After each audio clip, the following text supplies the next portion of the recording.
I got a question. I'm going to throw this as a grenade out into the room, and then I'm going to shut up and see what happens.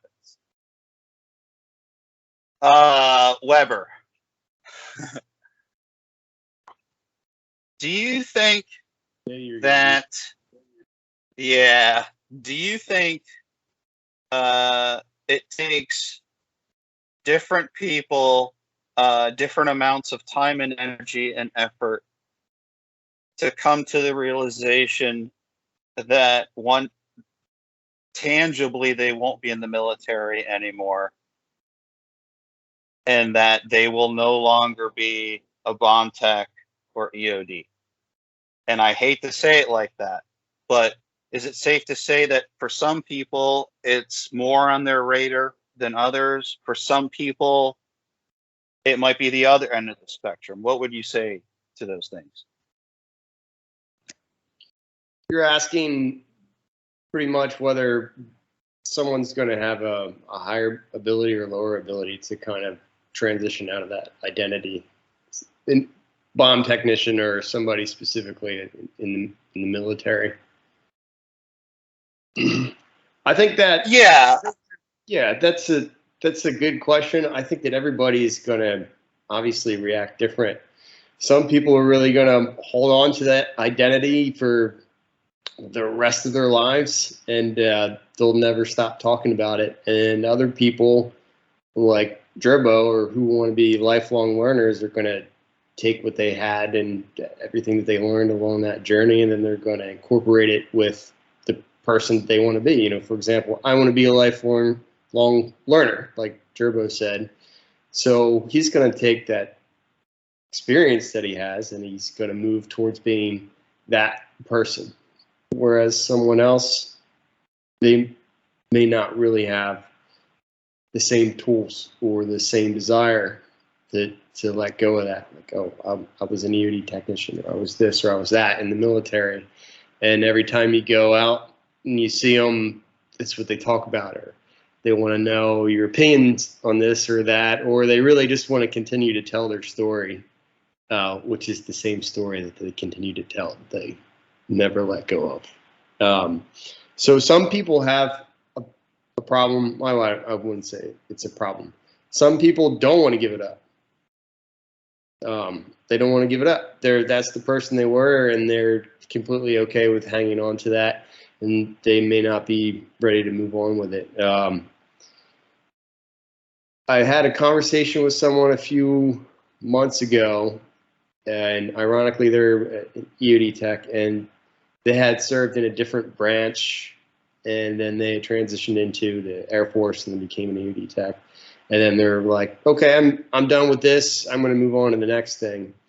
And I had a conversation with them about, people were kind of giving them a hard time, like, how could you leave the career field or this or that, or, you know, and I was like, why would someone say that to you? You're gone off to do something that you really want to do. You're a good person. You're smart.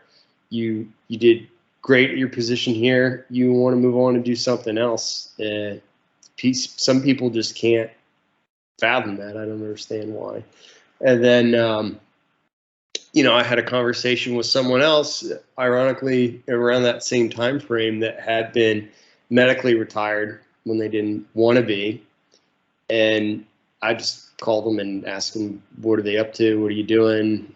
And they went through this whole transition program, and they had a ton of help. And they're straight back into school. They had a job, financially stable, set up, and things like that. So they were maybe not wanting to, they really didn't want to get rid of that identity, but they did it out of necessity, you know, having a family and wanting to move forward. Hey, can I ask you something, Webb? Yeah. I'm going to take this on. You know, you see a lot of news interviews with former FBI agent or former criminal investigator when they're trying to add context or color to things, and they can't actually ask the person the question. But you also have former bomb techs and stuff like that. Do you call, like, moving on from your identity, like, what does moving on from EOD look like to you, or the military? I know we try not to make this EOD centric, but can you have a new identity and still have your history and relevance and use that somehow without feeling like, oh, when will he ever stop talking about EOD? Because I think that's where I am. I'm like, I use it for work and I love the crab, and it's like behind me in a few places. I even have a bomb suit standing by for one of Mario's grenades, you know. Like, is that the same thing as what you're talking about? Like, am I still hanging on to my high school football years? or can I do both? Can I have a new identity and a history? Yeah, of course, that's definitely a possibility. I don't know, maybe sometimes moving on or having to move on from it, that might be a poor choice of words. But I think you're probably a pretty good example of that. I know that you spent decades as an EOD technician and you retired, so obviously it's 30 years of your life. You're not just going to go, well, that's done, and then boom. You're still going to take that and make it relevant, but you're not. No one ever says, man, I wish Gerbo would stop talking about the time that he did this, or I wish he would stop talking about the time that he did that. You're not that guy. You're not the Al Bundy retired guy who just can't talk about that one time when he, the high school football star. They just can't get rid of that, and that's their identity. They won't let that go, so they can't move forward. And I think part of that, to be honest with you, part of that is, having a vision of who do I want to be. And for your example is, I want to be a lifelong learner. Well, that requires me to be consistently learning over the span of my lifetime. So I have to have a vision, or you have to have a vision. There I am over there, lifelong learner. Well, what can I do to make sure I'm still a lifelong learner? Do I talk about the time that I stormed the castle and fucking saved the damsel in distress, and then just continue to talk about that and talk about that one pass that I threw at high school and how incredible it was to celebrate? Or do I keep my focus on the person that I want to be? I want to be that lifelong learner. So I'm going to read a book, or I'm going to participate in a conversation, or I might have to challenge my thoughts and provide feedback. Or do I want to go back into school? Do I want to take on a challenging new position? What's going to take me towards that person? I watched a really challenging video a couple months ago, and I still haven't been able to answer this question. The person said, Mario, you may have seen it. They said, there's a context. We're going to pick 3 things that we are, and then we're going to write what 3 things are we and why are we those things. And I can't answer that question because I can't narrow it down to 3 things, honestly. But this person, he was very smart, high emotional intelligence, and he had a good handle on himself. He knew what type of person he was, and he had transitioned out of the military. He said, if I remember correctly, he said, I'm curious. And he explained why being curious was important.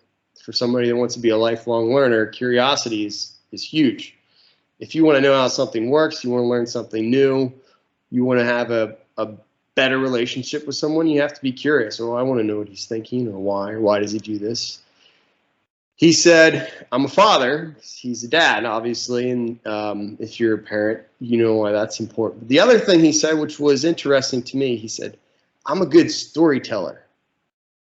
And I said, why would he want to identify with being a good storyteller? And he expounded on it. And for him, being a good storyteller gives him the opportunity to tell people his journey. They get to hear, for the purpose of this conversation, what was his identity at that time when he's telling that story. And you can hear him, what he's telling you, I was crazy, I was mad, I was upset at this time, and then you see that was his identity then, and he tells you this story, and he said, that's not the person I wanted to be. I saw a person way off in the distance, and he tells a story about how he gets there. And that's kind of was interesting to me, that someone was able to take 3 things, and then what do I identify with, and then actually tell you poignantly about what are those 3 things. And I don't think I could do that because I think I'm too many things sometimes. You know, obviously we're all service members. More specifically, all of us here UD technicians.